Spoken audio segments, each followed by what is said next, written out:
science on climate change is clear. We need both companies to decarbonize rapidly, and we need incentive for parties to sequester or capture and store the carbon that is unabatable. And it's on this latter point that voluntary carbon market comes in. What they essentially do is they create incentive for countries to preserve their forestries that capture some of this carbon, and they give innovators a reason to bring new innovations to market.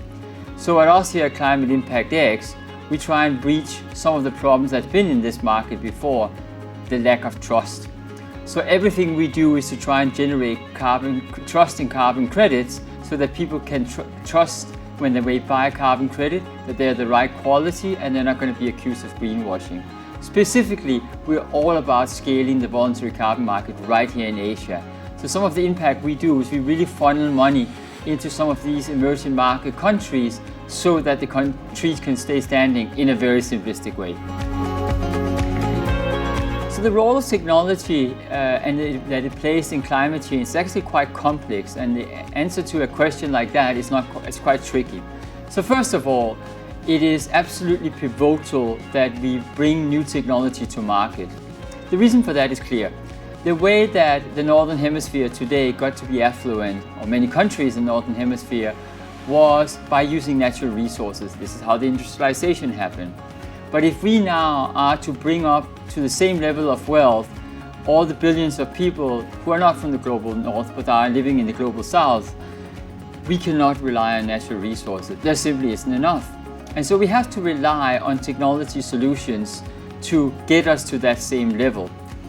When I say the issue is complex, it's because on the other hand, we cannot wait for all those technologies to come online. So we also have to find the incentives to preserve natural forestry that captures so much of the carbon. I'm excited about the role of Google in all of this. First of all, Google itself is an absolute industry leader in its fight against climate change and how it's addressing the voluntary carbon market, but also because many of the services that Google provides, including its cloud services, its Google Earth, and all the data that is around that, is exactly what enable companies to take the actions that we urgently need them to take. Many countries and indeed many corporates have now set themselves targets for net zero by 2050 or sooner. And that's an important step forward in taking actions both at a country level and at a corporate level. The role of finance is often overlooked, but it's absolutely crucial. We have to remember that ultimately finance is at the heart of all decisions. If something cannot be financed, it's very unlikely to be able to get to market. And if we look at the scale of the challenge, globally numbers like $5 to $7 trillion just to fight climate change are often being seen.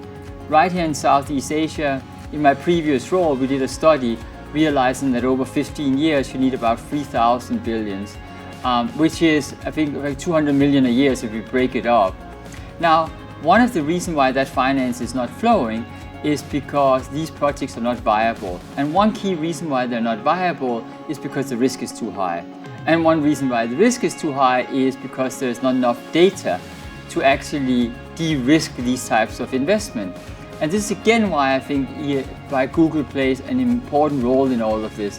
Exactly because it's trying to provide some of that transparency, exactly because it's trying to provide some of that data.